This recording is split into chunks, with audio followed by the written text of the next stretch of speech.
आप सभी को मेरा नमस्कार।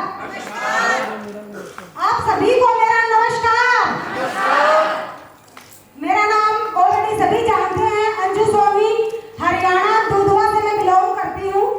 और सबसे पहले मैं थैंक्स करूँगी हमारे Evander mister SM. Raju sir का और सीईओ सर का, क्योंकि अगर ये ना होते तो हम भी यहाँ पर नहीं होते। इन्होंने क्या प्रोडक्ट बनाए हैं, क्या बिजनेस प्लान बनाया है, ये ऑलरेडी सभी जानते हैं, क्योंकि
दिला दिए मेरे को, और उसके बाद में इन्होंने कहा कि ये बीमार है, काम नहीं कर सकती, आप जाएं फिर देखेंगे।